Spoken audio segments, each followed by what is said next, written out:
Muito bem, meus queridos e queridas, uma boa noite a todos e a todas. É um prazer sempre e uma alegria muito grande a cada vez recebermos cada um de vocês aqui nessa casa de paz, nessa casa de luz, nessa casa abençoada, para mais uma noite de estudo, para mais uma noite de aprendizado, esse estudo que tem ajudado a tantas pessoas. Queremos cumprimentar também aos nossos amigos internautas. Nosso estudo ele é filmado, é gravado e disponibilizado no nosso site. Tivemos aqui hoje uma alegria muito grande de uma informação que nos chega aqui hoje, que nós estamos chegando à casa dos 46 mil visualizações e estamos completando 80 vídeos. Então isso nos deixa muito felizes, desse trabalho que estamos fazendo aqui, desse estudo que estamos aqui todos nós participando. É claro que aumenta muito a responsabilidade de nós, não só os facilitadores, mas de todos os voluntários e coordenadores desses trabalhos dessa casa, visto que esse estudo está chegando aos rincões de todo, não só do Brasil, mas também em outros países. Isso a gente fica feliz, de estar aqui divulgando essa doutrina maravilhosa e consoladora. Bom, como foi colocado, o nosso estudo aqui é de perguntas e respostas, o tema é livre, façam a pergunta que quiserem, os nossos voluntários estão nas laterais para recolher a pergunta de vocês e trazer para nós aqui. Tentaremos respondê-la a todos. Se porventura alguma nós não soubermos responder, levaremos para aqueles que saibam mais do que nós e traremos a resposta em uma nova oportunidade. Nós vamos começar aqui com o Jomar e depois sucessivamente com os outros facilitadores. Bom estudo para todos nós, meus queridos. Boa noite a todos. Uma alegria novamente estar aqui para podermos crescer juntos. Primeiramente, uma pergunta da semana passada que eu fiquei de pesquisar, que eu não tinha essas informações, que é a seguinte: você poderia citar alguns nomes de livros ou autores que escrevem sobre Maria de Nazaré, na visão espírita? Obrigado. E obras de São Francisco de Assis também. Então, eu não sabia uma obra, tive que pesquisar, porque o que a gente conhecia um pouco, que falava de Maria de Nazaré, era Ivone Pereira, naquele livro Memórias de um Suicida. Aí nós achamos um livro que chama Maria, Mãe de Jesus. Ele é de textos de Francisco Cândido Xavier e da Ivone Pereira. O organizador é Edson Carneiro e é da editora Aliança. Então, Maria, Mãe de Jesus. E aí vocês podem fazer o pedido aqui no centro, lá no Centro Cultural. De Francisco de Assis, o que eu já conhecia, é um livro chamado Francisco de Assis, do médium João Nunes Maia, aqui de Belo Horizonte. O espírito é Miramês. É um livro muito bom, eu já folheei, não li, mas já li algumas passagens. E, para citar também, eu estou lendo um livro agora no Evangelho no Lar, que é um lançamento do Divaldo Pereira Franco, que chama Liberta-te do Mal. E o primeiro capítulo desse livro trata do São Francisco de Assis. É um livro fantástico para quem quiser. Então, essa pergunta de semana passada. Primeira pergunta de hoje já é: como o Espiritismo vê o merecimento ou a falta de merecimento das pessoas? É possível uma terceira pessoa pagar pela falta de merecimento de outra pessoa? Então, vou começar pela segunda, que é mais fácil de responder. Não. Não é possível uma pessoa pagar pela falta de merecimento de outra pessoa. Na verdade, até esse verbo, pagar, não é muito adequado, A gente utiliza, por falta de um mais adequado, utiliza dívida do passado, etc. Mas veja que pagar dívida tem a ver com dinheiro monetário, E a questão de merecimento é alguma coisa mais profunda.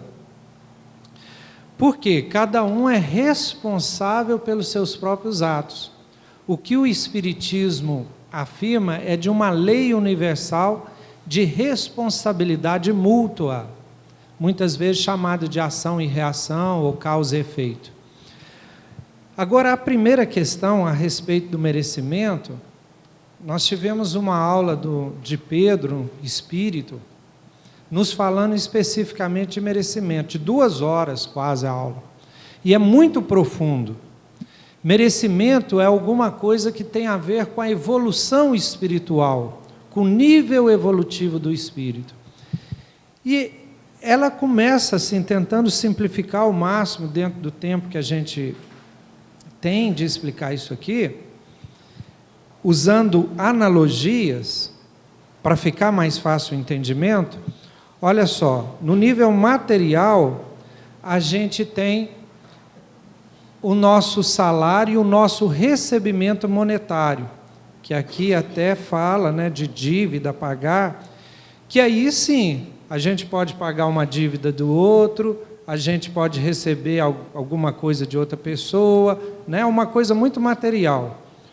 No mundo espiritual, eles já passam a utilizar o bônus horas. O bônus horas seria já alguma coisa mais sublime do que o dinheiro nosso, que é relativo ao nosso trabalho. Quanto mais trabalho, quanto mais caridade, mais bônus horas eu tenho. E, veja, se o trabalho é mais sacrificial, é mais difícil, eu tenho um bônus horas dobrado, mais bônus horas. E lá ainda permite, olha só, eu usar os meus bônus horas em favor do outro. Alguém que eu gosto, alguém que eu amo, eu posso utilizar os meus bônus horas para ajudar alguma pessoa. O merecimento é mais profundo ainda do que o bônus horas. O merecimento tem a ver com a condição espiritual que eu já adquiri. Então, é uma coisa muito mais natural, que não precisa ninguém controlar. Ou, em outras palavras, é Deus que controla de forma direta.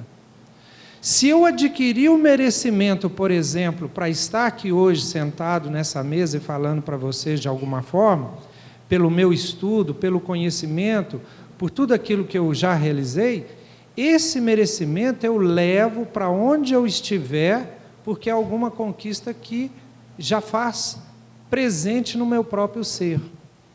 Se uma pessoa, por exemplo, conseguiu a capacidade de doação de amor, de doar energias, de conseguir ajudar o próximo através de uma conversa, de uma paz que ele consegue transmitir, isso é um merecimento que ele já conquistou, faz parte da evolução espiritual dele e é dele.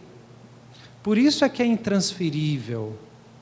E cada um, com o nosso esforço, com o nosso trabalho, a partir do momento que nós vamos galgando a escala evolutiva, vamos tendo mais merecimento, mas de uma forma natural, sem ninguém dar isso para a gente. Faz parte das leis da natureza. Quanto mais evoluir, mais merecimento eu vou tendo, naturalmente. Espero que tenha esclarecido um pouco essa questão. Esclareceu, sim, senhor. Boa noite a todos. Uma alegria para a gente estar aqui mais uma vez. Vamos seguir. Explique, por favor, a obsessão de encarnado para encarnado. Se eu amo, aí a pessoa colocou o amo aqui entre aspas. Se eu amo demais uma pessoa, penso nela dia e noite, eu sou o obsessor ou eu sou o obsidiado? Boa questão. Obsessão, gente, é interessante a gente saber que quando a gente fala de obsessão, a primeira coisa que vem nas nossas cabeças é um espírito obsidiano, um encarnado. Primeira coisa que vem na nossa cabeça é essa. Obsessão é obsessão de desencarnado para encarnado. Mas, como é óbvio, não existe somente esse tipo de obsessão. Então, o Kardec vem listar isso no livro, principalmente no livro dos médiuns. Então, ele vem falar, existe obsessão de desencarnado para encarnado, existe obsessão de desencarnado para desencarnado, existe obsessão de encarnado para desencarnado e existe obsessão, que a pessoa citou aqui, de encarnado para encarnado. Como que acontece essa obsessão? Como que ela é possível? Não é simplesmente o fato de a pessoa ficar pensando na outra 24 horas por dia. Porque aí isso aqui já vai entrar numa outra questão, que já não é a obsessão de encarnado para encarnado, é uma auto-obsessão. Você fica pensando numa pessoa, numa questão que aconteceu com você, numa doença, algo que você deveria ter feito que você não fez, algo que você fez errado, você ficar martelando e ficar nessa monoideia, isso é mais uma auto-obsessão do que uma obsessão de encarnado para encarnado. Como que acontece essa obsessão de encarnado para encarnado? É quando, se você pensa muito numa pessoa e se você não quer deixar com que ela siga a existência dela, livre, quando você se emancipa do seu corpo, né, à noite, ou quando a gente tira um cochilo, seja qualquer momento que for, ou às vezes tem pessoas que têm essa capacidade de fazer isso estando acordado, mas não mantendo totalmente a lucidez, não estando no estado de vigília total. Algumas pessoas têm a capacidade de sentar e às vezes ela entra num estado de concentração, que a gente chama, os espíritos chamaram de dupla vista, onde ela consegue projetar o espírito dela e ir até algum lugar, mas aqui o corpo nunca vai estar em 100% atento, ele não vai estar em vigília. Nesses momentos onde o encarnado se emancipa, aí a questão toda se processa como se estivesse no mundo espiritual. Então, ou seja, como existe a obsessão de desencarnado para encarnado, se eu estou encarnado, mas eu me emancipo e meu espírito sai do corpo, é lógico que eu posso obsidiar alguém que está encarnado, que naquele momento pode estar também emancipado do corpo ou não. A pessoa pode estar, por exemplo, uma pessoa que dorme durante o dia, né, e trabalha à noite. Ela está dormindo durante o dia, que é o momento em que a outra pessoa está acordada. Ela pode se emancipar e ficar lá no trabalho dela, né, azucrinando, enchendo a cabeça da pessoa. É uma obsessão de encarnado para encarnado. Como que isso acontece? A pessoa falou assim, ó, se eu amo demais, ela colocou entre aspas o amo, né? Essa questão, a gente fala de colocar entre aspas a palavra amor, né, que no caso, que quis dizer, é até uma questão interessante, porque amor, hoje, existe mais de 1.500 definições para a palavra amor. Então, quando a gente fala amor, a gente nunca sabe o que está querendo dizer.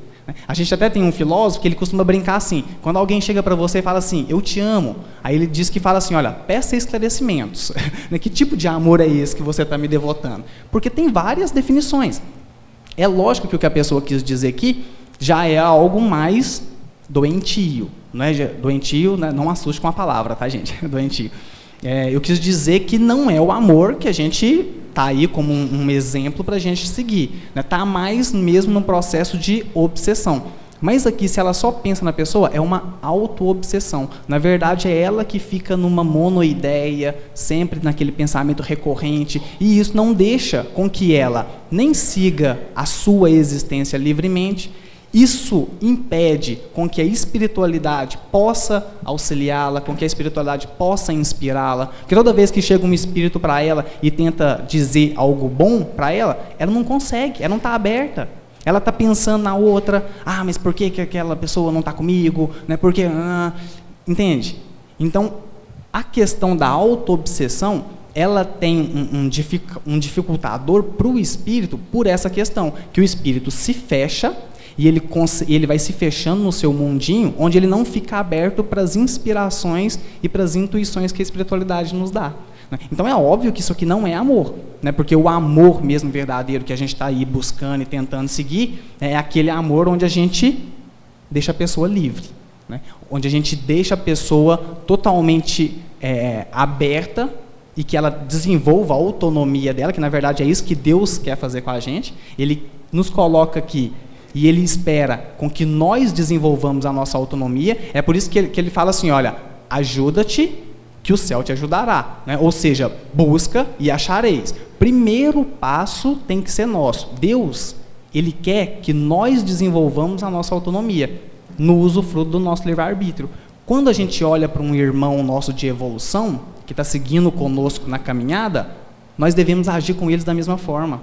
Nós temos que vibrar para que eles também desenvolvam a sua autonomia, para que eles também desenvolvam essa sua capacidade de poder agir no mundo livremente.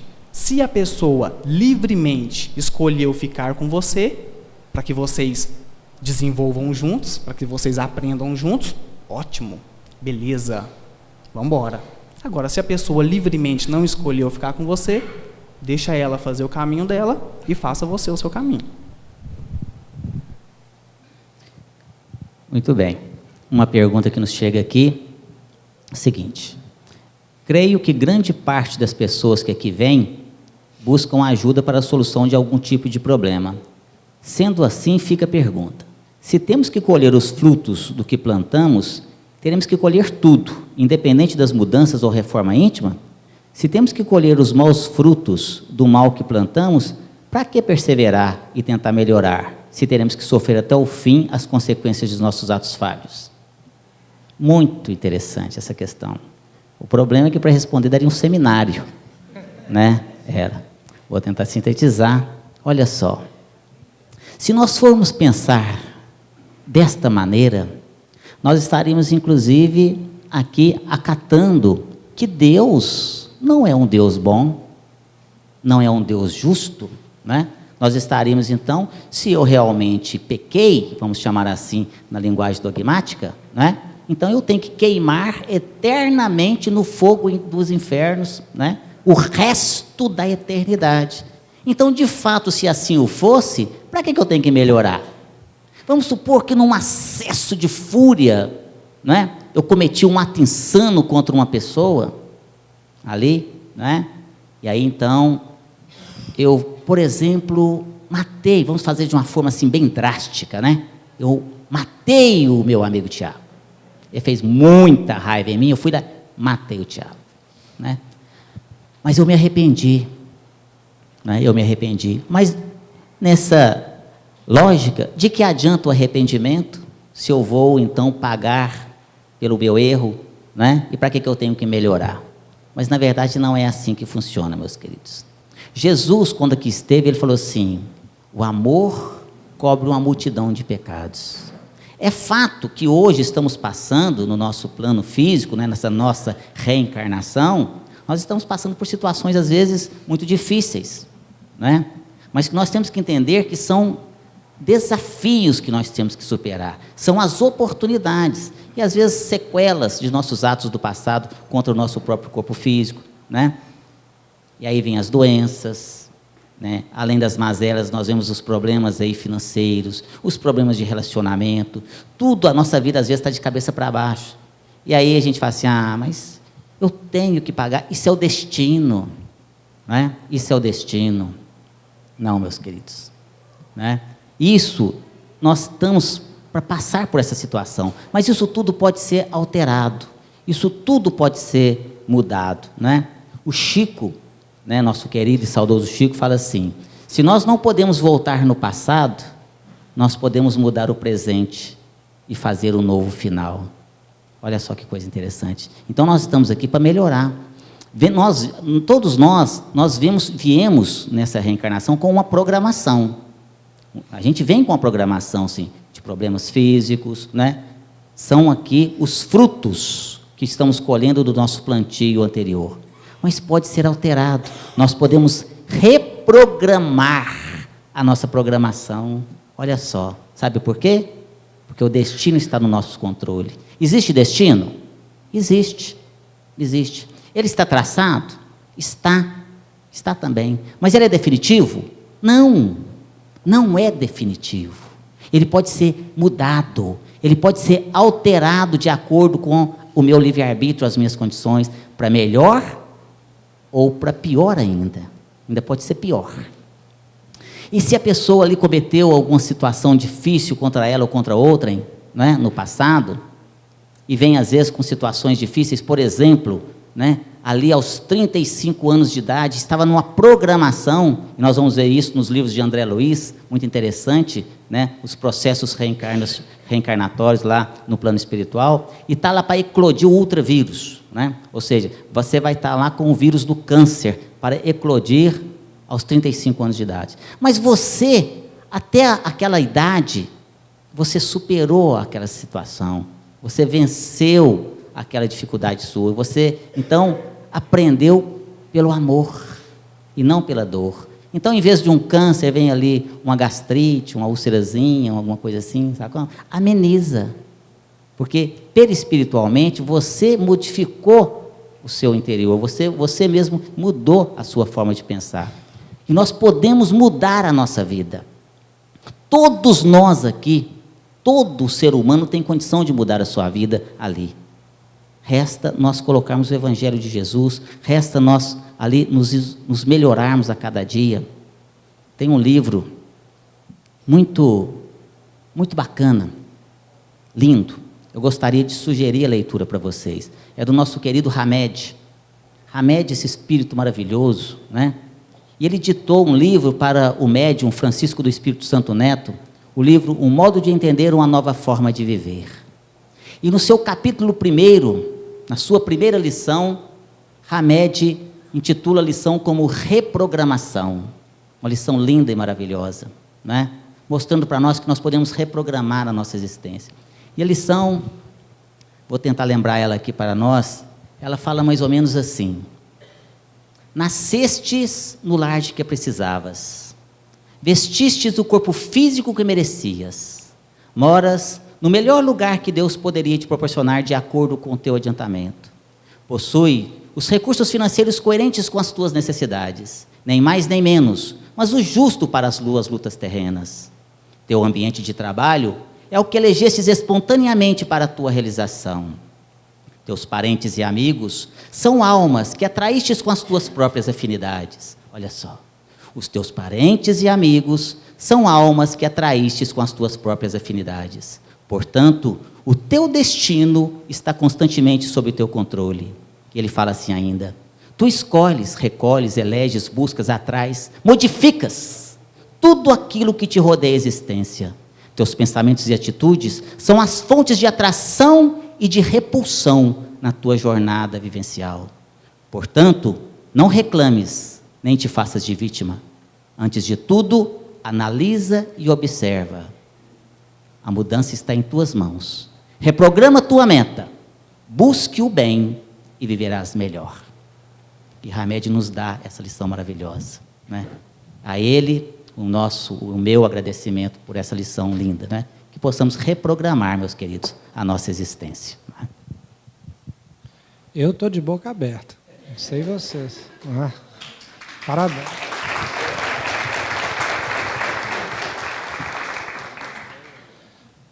Excelente, né? Queria ter essa memória, assim, né? Mas o que ele falou ali é merecimento, ó. O que Hamed falou ali é merecimento. Cada um tem um merecimento, né, próprio. Só para ilustrar, tudo isso que o Sérgio disse, gente, o irmão do Chico, quem viu o filme, né, isso ficou retratado no filme do Chico Xavier, da vida dele. O irmão do Chico, ele ajudava muito o Chico nas atividades lá, nas casas espíritas, né, que o Chico coordenou. O irmão dele estava programado, quando ele saiu do mundo espiritual, ele já sabia disso, ele programou que ele tinha que passar, no mínimo, 7 anos numa casa psiquiátrica, internado. Ele teve um AVC, né, aquele irmão dele, quem viu o filme vai lembrar, teve um AVC, e no momento que ele cai na cama, ele iria se recuperar e depois ele teria alguns problemas, ele teria que ficar essa temporada numa casa psiquiátrica. Mas por ele ter ajudado o Chico, o Emmanuel disse para ele que iria rogar aos espíritos mais superiores, né, quem estava ali coordenando a encarnação dele, para que fizesse o desenlace. Então, naquele momento que ele teve AVC, eles fizeram um desenlace dele por merecimento. Então, ele fez uma reprogramação devido aos atos bons que ele fez durante a vida. Muito bom. Só 2 comentários sobre a resposta do Sérgio ainda. É o seguinte: o primeiro, o Sérgio falou que o amor cobre uma multidão de pecados, sendo de autoria de Jesus. E poderia ser, porque a doutrina dele fala tudo isso. Mas a frase é de Pedro, o apóstolo, em umas epístolas dele. E a segunda é o seguinte: quem perguntou aí explicita uma doutrina do karma, que é uma doutrina oriental, e muitas vezes traz essa doutrina para o espiritismo, né, porque ela é muito parecida com a doutrina de ação e reação. Mas o espiritismo não ensina o karma como o original lá oriental, né, com ferro, quem com ferro fere, com ferro será ferido. Muitas vezes não. Há outras formas. Há diferença em outras formas. Como o Sérgio falou, é dinâmico. Está programada alguma coisa e eu hoje posso mudar essa programação com atitude, com mudança de percepção e de entendimento da vida. E aí, então, se a gente for acreditar no karma, como ele é, qual o sentido da caridade? Aí ele tem razão. Não adianta fazer caridade, o outro vai sofrer e vai ter que sofrer até a última gota. Mas a gente faz caridade, isso está no Evangelho segundo o Espiritismo, eu acho lindo, é porque, quem sabe, Deus não te colocou naquele momento perante o próximo, porque é o momento dele ser ajudado e começar uma nova vida, uma nova proposta reencarnatória, uma mudança. E é por isso que a gente acredita na caridade, porque há um momento em todos os que sofrem que ele muda a rota dele de sofrimento para a felicidade. E quem sabe a gente vai ter o privilégio de ser aquele que auxilia ele nessa mudança de rota.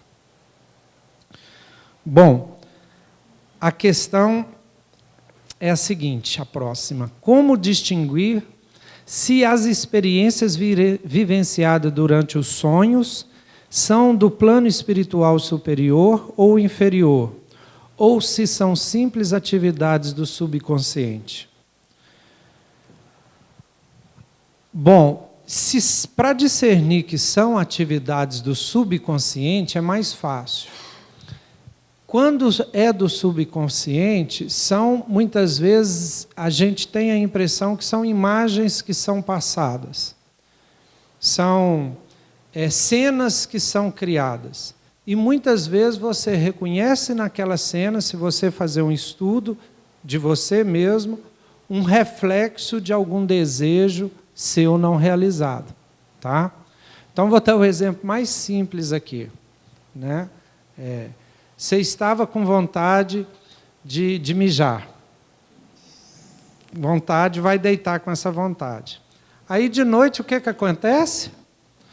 Parece assim um ribeirão, parece alguma coisa, né? E você sonha que está fazendo aquilo. E se você não acordar rapidamente, é perigoso até acordar todo molhadinho, não é? É o exemplo de um sonho, de uma necessidade subconsciente, nesse caso até física, necessidade física que você precisava, e o sonho foi como uma válvula ali que abriu para você realizar aquela necessidade. E aí vão para as necessidades psíquicas, também da mesma forma. Aí é o sonho, que a psicologia estuda, tal. Agora, quando é uma vivência que você vive com o seu perispírito no mundo espiritual, a lembrança vem de uma forma muito forte e diferenciada. Vem como algo que eu vivi, algo que eu experimentei. Então a sensação é, eu estava lá. A grande dificuldade é que, muitas vezes, a experiência ela é vivenciada num outro nível, que eu não consigo transmitir isso para o nível nosso espacial, temporal, cultural.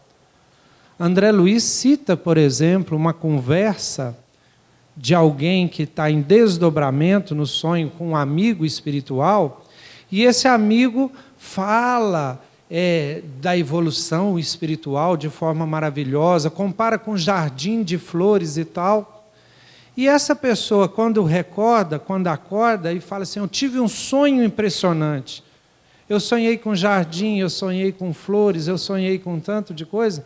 Então ele sai com aquela impressão, mas ele não consegue traduzir para o cérebro físico toda a experiência que ele teve lá. Então isso é muito comum.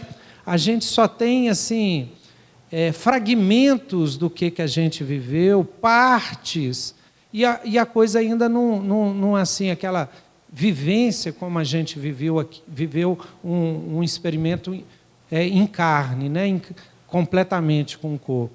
Então, tem essa dificuldade realmente da passagem do cérebro perispiritual para o cérebro físico, que a gente não entende. Agora, saber se é de um plano espiritual superior ou inferior, a gente sabe pelas consequências, ou pelos frutos, ou pelo que restou daquele sonho. A gente tem aquela impressão boa ou aquela impressão ruim. surge, né? Não, tive um sonho horrível ou tive um sonho bom. A gente sabe disso depois do sonho.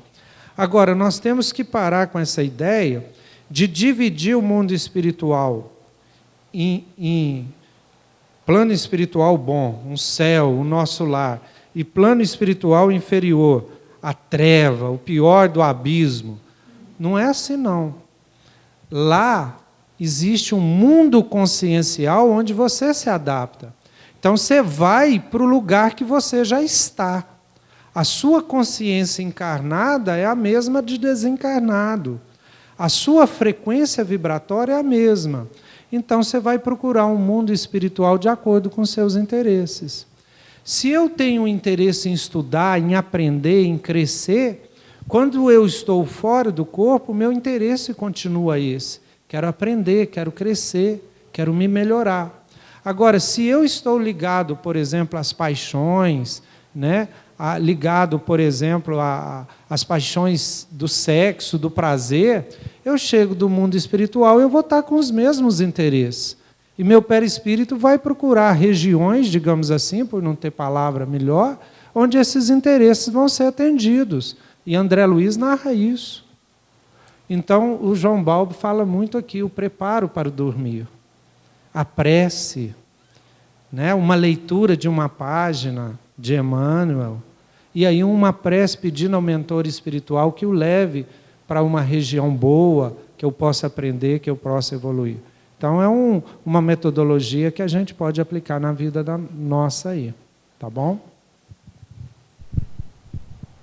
Vou responder uma aqui que vai pegar carona no que o Jomar disse, praticamente está respondida. Quem pode fazer o desdobramento, e tem que ser pessoas bem evoluídas, né, para fazer o desdobramento. Quem pode fazer o desdobramento? Todos. Todos os encarnados, né, que quando dorme o espírito emancipa, pode fazer desdobramento. Né? Essa questão que o Jomar disse é interessante, né, dessa pergunta anterior. Como saber, né, num sonho, se eu estou no mundo espiritual? Porque se você se ver lúcido no mundo espiritual, é um autêntico desdobramento. Se você não se ver lúcido, ou se for só esse sonho, que você acorda de manhã e é aquela coisa totalmente sem nexo, né, onde você entra, você sai pela porta da sua casa e logo no cômodo seguinte você já está no seu trabalho, e depois na hora que você volta você já está numa festa. Então, ou seja, esse sonho totalmente desconexo é um sonho que é uma reminiscência realmente daquilo que a gente estava pensando no dia anterior, né, ou no dia onde a gente foi dormir, naquele dia atual. Para que você tenha certeza, isso do preparo antes de dormir, ele é importantíssimo. Quem falava disso, gente, não, é lógico que não utilizava a palavra desdobramento, mas utilizava o termo sonho lúcido, era Jung.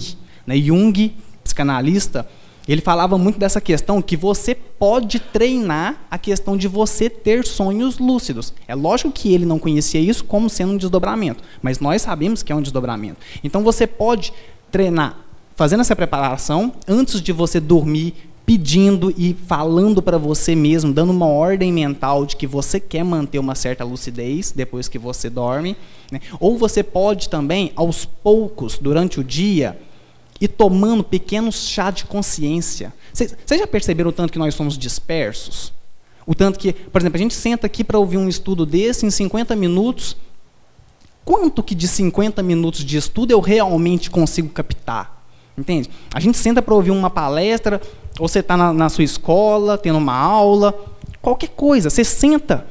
Gente, são inúmeros estímulos, e você capta isso, e daqui a pouco o seu pensamento está voando, e você já saiu dali, e você está pensando na sua casa, o que você vai fazer amanhã, o que eu poderia estar fazendo agora. Nós somos muito dispersos.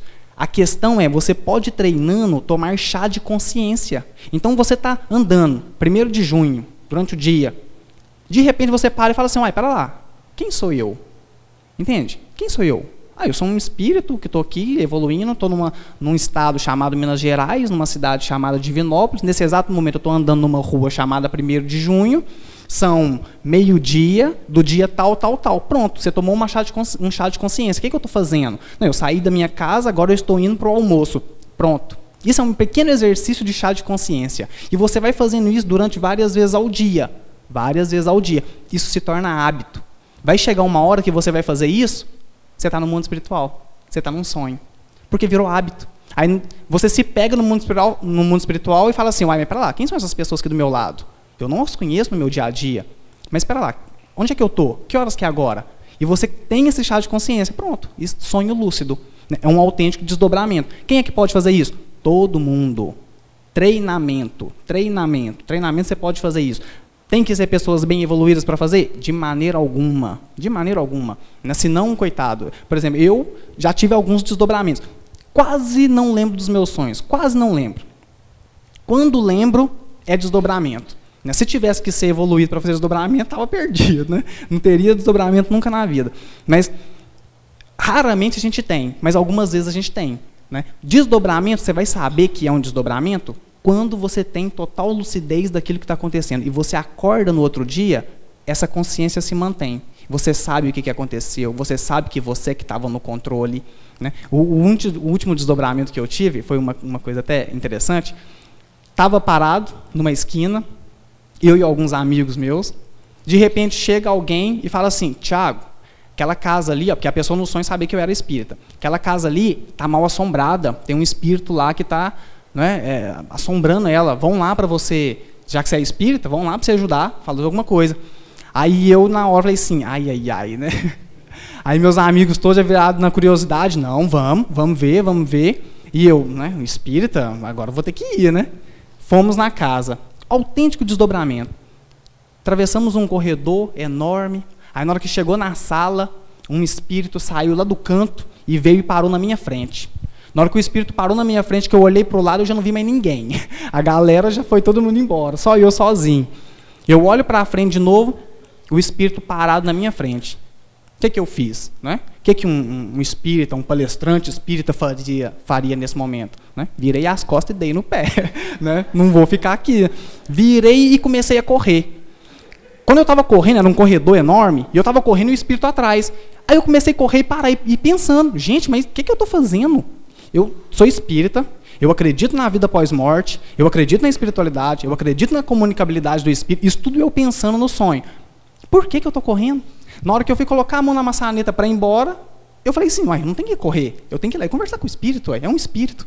Na hora que eu virei, o espírito estava ali, eu já não lembrei mais do sonho. Por que não precisava mais lembrar? Porque eu já tinha entendido aquilo que eu tinha que entender naquele sonho. Naquele exato momento, eu já não tive mais a consciência daquilo. Então, no desdobramento, você pode treinar. Num primeiro momento a gente dá no pé, na hora que você se vê lúcido no mundo espiritual, pode ser que dá um medinho, né? Mas com o tempo, com o treinamento, isso você consegue controlar isso facilmente. Só para agregar um pouquinho mais ainda, essa questão é muito interessante, porque todos nós, é natural essa saída do corpo, né, do espírito, quando a gente dorme. Né? Alguns ficam por ali perto do corpo, ficam com medo, né? Outros ficam ali na cozinha, outros vão lá para cuidar dos seus interesses pessoais nas empresas, vigiar o dinheiro, né? Outros vão para as baladas, de acordo com, como o João Mar falou aqui, de acordo com a afinidade. Gosta de beber, vai para farra, né? Gosta de boate e vai para esses lugares. É como você sair aqui de madrugada, né? Vou sair aqui às 2 horas da manhã, nos bairros aqui, afastados aqui de Divinópolis. Você vai encontrar, nós temos policiais aqui hoje presentes, né? Vai encontrar com quem? Né, Wagner? Só com gente que não é de boa índole. No plano espiritual, se você sair sem se preparar, você vai encontrar também com falanges de espíritos andando por aí, né? Azucrinando ou viciados, enfim. E aí é onde você sai correndo e volta correndo para o corpo de medo. É aquela sensação do pesadelo, aquela sensação que você está caindo, né? Você acorda sobressaltado. Então, é treinamento, sim. Né? A gente que trabalha principalmente na área mediúnica, todas as noites a gente sai para trabalhar. Eu, no meu caso, recordo de todas as noites saindo. Todas as noites a gente vai em lugares complicados, vai lá, mas tudo com equipe. Né? Quando o Sr. João Balbo fala que a gente tem que se preparar para dormir, é isso. Às vezes a gente chega tão cansado em casa, né, da labuta do dia a dia, que mal reza um Pai Nosso e olha lá, né? Vai chegar até só na metade e já está dormindo. Né? E não é assim que se prepara para dormir. Né? Um dos momentos mais importantes é a hora que a gente dorme, é a hora que a gente levanta, né? A hora de levantar, pedir a proteção, né? A ligação com os amigos espirituais na hora de dormir, agradecer por mais um dia de vida e pedir aos bons espíritos, ao seu espírito protetor, que te leve para os bons lugares. No nosso caso, né, particularmente, que os amigos possam nos levar para sermos úteis nos trabalhos que foram designados para essa noite. A gente vai lá para fazer o quê? Resgatar. Não raro, quando a gente vai nesses lugares todos, na hora da reunião mediúnica, o Espírito fala, você foi lá buscar, né? E tal. E a gente lembra de tudo aquele processo, mas é um processo, né, realmente de treino. Interessante a pergunta que nos chega aqui. A doutrina espírita traz a revelação de que a vida é eterna. Existe a possibilidade do espírito escolher deixar de existir? Bom, vamos colocar aqui primeiro uma coisa, né? Até onde nós entendemos, até onde os livros nos ensinam, até onde a espiritualidade superior nos coloca, o espírito é imortal, né? Ele colocou que a vida é eterna, né? Nós não somos espíritos, não somos eternos. Se fôssemos eternos, seríamos Deus, né? Eterno é aquilo que não tem começo, não tem fim. Mas nós somos imortais. Nós somos criados por Deus, não é? E somos espíritos imortais. Até onde nós conhecemos, o espírito não morre, né? Ele não deixa de existir. Ele vai mudando de plano, cada vez mais evoluindo, cada vez mais, né? Muitas vezes, nas nossas reuniões mediúnicas, e também às vezes entra o encarnado que chega aqui, eu quero acabar com a minha vida, né? Senhor, meu querido, se você fizer isso, você não sabe o problema que vai estar trazendo para você, né? Se você acha que hoje você tem um problema, na verdade, nem começou ainda os problemas caso você cometa esse ato insano, tirando a sua própria vida do seu corpo físico, né? Mas e o meu livre-arbítrio? Aonde que fica? Olha, somente a Deus e somente a Ele, né, é dado esse direito. Ele deu e Ele tira, não é? Então nós não temos o direito de cometer o autoextermínio. E quando então, desencarnado, muitos espíritos que comunicam conosco, desesperado no plano espiritual, né, muitas vezes porque cometeram esse ato insano, mas eu quero morrer, por que eu não morro? Porque não tem jeito que você não morre, mas eu quero morrer, eu não quero viver mais, porque ele ainda não entendeu a essência, né? Ali então, não é possível, né? O espírito não morre, né? O que morre é esse corpinho nosso aqui, que vai, né, veio do pó, como se diz na Bíblia, e do pó vai voltar, né?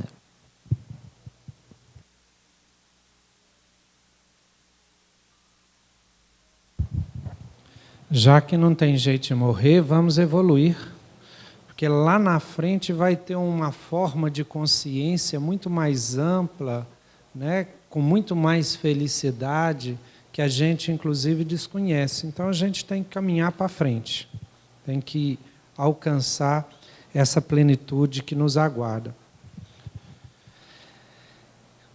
Essa questão aqui, muito profunda, a gente pede ajuda aos amigos espirituais para responder, porque é realmente um dos problemas mais sérios que a humanidade está passando.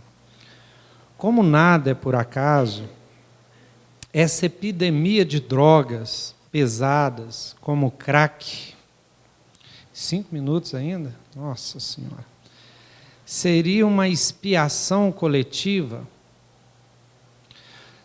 tanto para os que usam, quanto para os que convivem com eles. Seria uma forma do homem experimentar todas as ilusões do mundo material? Bom, primeiramente, com certeza, não é por acaso. Tudo tem uma causa. E para a gente falar um pouco disso, precisaria mais do que 5 minutos que dispomos. Desagregação da família, a busca do prazer imediato, o materialismo que só quer saber do material e não do espiritual, os valores, né, a desordenação dos valores, a banalização do valor da vida, a banalização da violência. Então, as causas são muito grandes e profundas para a gente fazer uma análise. Então, o problema está aí, tem causas. E nós temos que voltar e resolver as causas. Como, por exemplo, da família. Nós temos que voltar ao verdadeiro significado da família, por que existe a família. Agora, depois ela fala de experimentar todas as ilusões do mundo material. Será que a gente precisa experimentar a ilusão? O próprio nome já fala, é ilusão, é enganação. Então, quando a gente sabe que é uma ilusão, a gente não entra nela. A gente precisa ter o discernimento do que é ilusão e do que não é ilusão. Do que é sério, do que é profundo, do que é verdadeiro. E aí, depois que a pessoa entra na droga e chega à dependência física e psicológica, o retorno é muito difícil. O processo é muito difícil e envolve muito sofrimento. E a gente pergunta, será que precisa de tanto sofrimento para a gente aprender a não cair nisso? É uma reflexão profunda, porque se a droga não chegou no quintal da sua casa, ela vai chegar. São muitos. E nós, como espíritas, nós, como seres humanos conscientes, nós temos que começar a trabalhar nisso aqui. Ver qual que é a minha parcela que eu vou ajudar. Né? O que eu posso fazer para ajudar? Um pouquinho que eu ajudar, eu já posso dar a minha colaboração. É um problema que envolve a todos, é um grande desafio, e toda a sociedade, espíritas, espiritualistas, e mesmo quem não é espiritualista, tem que se unir, governo, sociedade civil, todos, para a gente conseguir resolver esse problema que é da humanidade. Não é de Divinópolis, não é de Minas, não é só do Brasil, é do mundo inteiro. Tá? Temos que unir para conseguir solucionar esse problema. E não existe resposta fácil. Só complementando, tem um psiquiatra húngaro chamado Gabor Maté. Ele trabalha exclusivamente com dependência química. Depois de 20 anos, é um dos maiores especialistas na atualidade em dependência química. Depois de 20 anos estudando a dependência, ele declara, né, veementemente que a única causa da pessoa ir para a drogadição é a falta de afeto, é o desamparo. Então ele fala assim, olha, a família quer ensinar sua criancinha, quer ensinar seu menininho que não tem que ir para a droga, você não tem que falar para ele que a droga não é prazerosa. Porque na hora que ele experimenta, ele vai ver que é prazerosa. E aí? Aí ele sugere, quer ensinar o seu filho a não entrar para drogas, faça com que ele se fortaleça emocionalmente. Dê afeto, mas ensine ele a andar com as próprias pernas. Ele fala assim, não adianta você chegar e dar uma aula fisiológica de quais são os efeitos que a droga causa no organismo, e isso é racional. Na hora do pega para capar, não é o racional que manda, é o afeto. Então é a única solução que ele dá. Quer ensinar alguém a não ir para as drogas, dê afeto. É verdade, meus queridos, né? E esse assunto é tão sério, como o João Marco colocou aqui, mas nesses segundos que nos restam, existem alguns países que estão liberando, por exemplo, né, legalizando a maconha, por exemplo. E no Brasil há pessoas defendendo isso. Olha só, a situação já está terrível, né? E eu, particularmente, né, respeitando a opinião de todos, é claro, estou totalmente contra. Né? Eu acho que nós temos que fazer isso que o Tiago acabou de colocar, é trazer os nossos entes queridos para dentro do nosso lar. Afetividade. É isso que está faltando aqui no ser humano, né? Esse amor, esse carinho, é ser gentil uns para com os outros. É assim que a gente deve agir. Eu quero agradecer a todos pela presença, né? Desejar a todos muita paz, que Jesus possa derramar sobre cada um de nós suas bênçãos sempre.